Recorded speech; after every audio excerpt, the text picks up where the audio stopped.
కసిగా ఆకలి తీర్చుకున్న పులి 135 పరుగులు చేసి ఢిల్లీని ఊచకోత కోశాడు అభిషేక్ శర్మ. 10 సిక్సులతో 10 ఫోర్లతో డీసీ బౌలర్లని వణికించాడు. 47 పరుగుల తేడాతో ఘన విజయాన్ని సాధించారు ఎస్ఆర్హెచ్. కాటేరమ్మ కొడుకు క్లాసెన్ మరోసారి తన క్లాస్ ని చూపించాడు. ఆకాశమే హద్దంటూ అభిషేక్ శర్మ ఈ రోజు శివతాండవం చేశాడు. టాస్ ఓడి మొదటిగా బ్యాటింగ్ చేసిన ఎస్ఆర్హెచ్ 242 పరుగులు చేసి 2 వికెట్లని కోల్పోయింది. 243 భారీ పరుగుల లక్ష్యంతో బరిలోకి దిగిన డీసీ 195 పరుగులు చేసి 9 వికెట్లని కోల్పోయింది. డీసీ టాప్ ఆర్డర్ అంతా కుప్పకూలిపోవడంతో ఓటమి పాలైంది. కేఎల్ రాహుల్ 37 పరుగులకే అవుట్ అయ్యాడు. నిశాంక 8 పరుగులు, డేవిడ్ మిల్లర్ 0కే అవుట్ అవడంతో భారీ లక్ష్యాన్ని ఛేదించడంలో డీసీ వెనకబడింది. చివరి బంతి వరకు పోరాడి ఓడిపోయారు ఢిల్లీ క్యాపిటల్స్. వరుసగా 3 హ్యాట్రిక్ విజయాలతో దూసుకుపోతున్నారు సన్ రైజర్స్ హైదరాబాద్. పాయింట్ల పట్టిక స్థానంలో 3వ స్థానానికి చేరింది ఎస్ఆర్హెచ్. మలింగ 4 వికెట్లు తీశాడు. హర్ష్ దూబే చివరి ఓవర్లో వరుసగా 3 వికెట్లను తీసి హ్యాట్రిక్ ని సాధించాడు. తన కెప్టెన్సీతో అదరగొడుతున్నాడు ఇషాన్ కిషన్. ట్రావిస్ హెడ్ 37 పరుగులు, ఇషాన్ కిషన్ 25 పరుగులు చేశారు. అసలు ఎస్ఆర్హెచ్ డీసీని ఎలా ఓడించిందో ఇప్పుడు వివరంగా తెలుసుకుందాం.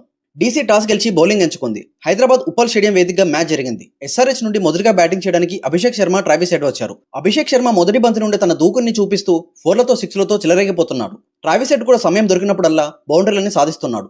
మరోసారి పవర్ ప్లేలో ఇద్దరు కలిసి 50కి పైగా పార్ట్నర్షిప్ ని బిల్డ్ చేశారు. పవర్ ప్లే పూర్తయ్యేసరికి ఎస్ఆర్హెచ్ 67 పరుగులు చేసి 1 వికెట్ ని కూడా నష్టపోలేదు. పవర్ ప్లేలో అభిషేక్ శర్మ 19 బంతుల్లో 42 పరుగులు చేశాడు. ట్రావిస్ హెడ్ 17 బంతుల్లో 23 పరుగులు చేశాడు. పవర్ ప్లేలో ఎస్ఆర్హెచ్ కి మంచి స్టార్టే వచ్చింది. పవర్ ప్లేలో ఎప్పుడైనా కూడా ఎస్ఆర్హెచ్ 65కు పైగా స్కోర్ను చేస్తే 85% గెలిచే అవకాశాలు ఉంటాయని రిపోర్ట్స్ చెప్తున్నాయి. 8.1 ఓవర్ల దగ్గర అభిషేక్ శర్మ తన హాఫ్ సెంచరీని పూర్తి చేశాడు. 25 బంతుల్లో 51 పరుగులు చేశాడు. ఇక్కడే అభిషేక్ శర్మ రన్అట్ అయ్యే ఛాన్స్ ని కేఎల్ రాహుల్ మిస్ చేశాడు. 8.5 ఓవర్ల దగ్గర ట్రావిస్ హెడ్ తన వికెట్ ని కోల్పోయాడు. 26 బంతుల్లో 37 పరుగులు చేసి అక్షర్ పటేల్ బౌలింగ్ లో సమీర్ రిజ్వీ పట్టిన క్యాచ్ తో పెవిలియన్ చేరాడు ట్రావిస్ హెడ్.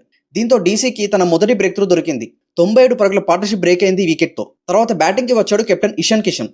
ఈ సీజన్లో ఇంతవరకు ఎస్ఆర్హెచ్ టాస్ గెలవలేదు, కానీ మ్యాచ్లు మాత్రం గెలుస్తూనే వస్తుంది.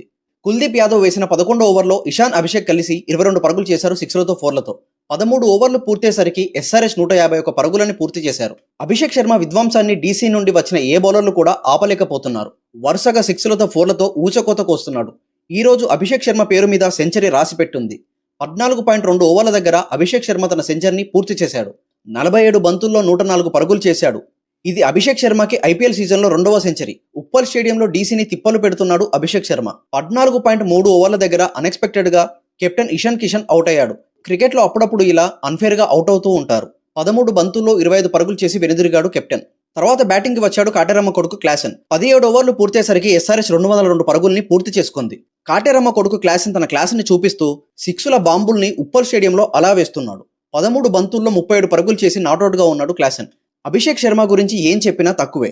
ఆకలితో ఉన్న పులి తన ఆకలిని కస్తీరా తీర్చుకుంది. విధ్వంసకర బ్యాటింగ్తో ప్రత్యర్థి టీంకి ముచ్చెమటలు పట్టించాడు. 68 బంతుల్లో 135 పరుగులు చేసి 10 సిక్సులతో 10 ఫోర్లతో ఊచకోత కోశాడు. 200 స్ట్రైక్ రేట్తో నాట్అవుట్గా ఉన్నాడు అభిషేక్ శర్మ.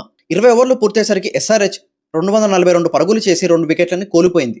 243 పరుగుల భారీ లక్ష్యాన్ని డీసీకి ఇచ్చింది ఎస్ఆర్హెచ్. డీసీ నుండి మొదటిగా బ్యాటింగ్ చేయడానికి కేఎల్ రాహుల్, నిశాంక వచ్చారు. నిశాంక మొదటి ఓవర్లోనే 6తో తన ఖాతాని మొదలుపెట్టి 2.1 ఓవర్ల దగ్గర తన వికెట్ ని కోల్పోయాడు. 6 బంతుల్లో 8 పరుగులు చేసి మధుంక్షా బౌలింగ్ లో లివింగ్స్టన్ పట్టిన క్యాచ్ తో పెవిలియన్ చేరాడు. దీంతో ఎస్ఆర్హెచ్ కి మొదటి బ్రేక్ త్రూ దొరికింది. తర్వాత బ్యాటింగ్ కి వచ్చాడు నితీష్ రాణా. పవర్ ప్లే పూర్తయ్యేసరికి డీసీ 59 పరుగులు చేసి 1 వికెట్ ని నష్టపోయింది. పవర్ ప్లేలో కేఎల్ రాహుల్ 13 బంతుల్లో 22 పరుగులు చేశాడు. నితీష్ రాణా 17 బంతుల్లో 27 పరుగులు చేశారు. పవర్ ప్లేలో 9.1 ఓవర్ల దగ్గర నితీష్ రాణా తన హాఫ్ సెంచరీని పూర్తి చేశాడు. కేఎల్ రాహుల్, నితీష్ రాణా కలిసి మంచి పార్ట్నర్షిప్ ని బిల్డ్ చేస్తున్నారు. 9.4 ఓవర్ల దగ్గర కేఎల్ రాహుల్ తన వికెట్ ని కోల్పోయాడు. 23 బంతుల్లో 37 పరుగులు చేసి సాకిబ్ హుసేన్ బౌలింగ్ లో అభిషేక్ శర్మ పట్టిన క్యాచ్ తో వెనుదిరిగాడు. తర్వాత బ్యాటింగ్ కి వచ్చాడు సమీర్ రిజ్వీ. 10.1 ఓవర్ల దగ్గర నితీష్ రాణా వికెట్ ఎస్ఆర్హెచ్ కి దొరికింది. 30 బంతుల్లో 57 పరుగులు చేసి మలింగ బౌలింగ్ లో అభిషేక్ శర్మ పట్టిన క్యాచ్ తో అవుట్ అయ్యాడు. తర్వాత బ్యాటింగ్ కి వచ్చిన డేవిడ్ మిల్లర్ మొదటి బంతికే మలింగ బౌలింగ్ లో క్లీన్ బౌల్డ్ అయ్యాడు. తర్వాత బ్యాటింగ్ కి వచ్చాడు స్టబ్స్. సమీర్ రిజ్వీ, స్టబ్స్ కలిసి 50 పరుగులకు పైగా పార్ట్నర్షిప్ ని బిల్డ్ చేశారు. 15.5 ఓవర్ల దగ్గర స్టబ్స్ తన వికెట్ ని కోల్పోయాడు. 16 బంతుల్లో 27 పరుగులు చేసి మలింగ బౌలింగ్ లో హుసేన్ పట్టిన క్యాచ్ తో పెవిలియన్ చేరాడు. తర్వాత బ్యాటింగ్ కి వచ్చిన అశుతోష్ శర్మ 14 పరుగులు చేసి మలింగ బౌలింగ్ లో అవుట్ అయ్యాడు. తర్వాత బ్యాటింగ్ కి వచ్చిన అక్షర్ పటేల్ 2 పరుగులకే హర్ష్ దూబే బౌలింగ్ లో పెవిలియన్ చేరాడు. 19.5 ఓవర్ల దగ్గర సమీర్ రిజ్వీ 41 పరుగులు చేసి హర్ష్ దూబే బౌలింగ్ లో అవుట్ అయ్యాడు. తర్వాత బ్యాటింగ్ కి వచ్చిన ఎంగిడి మొదటి బంతికే హర్ష్ దూబే బౌలింగ్ లో అవుట్ అయ్యాడు. ఒకే ఓవర్లో వరుసగా 3 వికెట్లను తీసి హర్ష్ దూబే హ్యాట్రిక్ ని సాధించాడు. 47 పరుగుల తేడాతో ఎస్ఆర్హెచ్ డీసీ పైన ఘన విజయాన్ని సాధించారు. 20 ఓవర్లు పూర్తయ్యేసరికి డీసీ 195 పరుగులు చేసి 9 వికెట్లని కోల్పోయారు. 47 పరుగుల తేడాతో ఓటమి పాలైంది డీసీ. వరుసగా హ్యాట్రిక్ విజయాలతో దూసుకుపోతుంది ఎస్ఆర్హెచ్. అభిషేక్ శర్మ విధ్వంసానికి మరో ఘన విజయం దక్కింది హైదరాబాద్ ఉప్పల్ స్టేడియంలో. ఈ మ్యాచ్ గెలుపుతో పాయింట్ల పట్టిక స్థానంలో ఎస్ఆర్హెచ్ 3వ స్థానానికి చేరింది. డీసీ 5వ స్థానానికి చేరింది. ఫాస్టెస్ట్ క్రికెట్ అప్డేట్స్ గురించి మన ఛానల్ని సబ్స్క్రైబ్ చేసుకోవడం అయితే మర్చిపోవద్దు. Thank you for watching.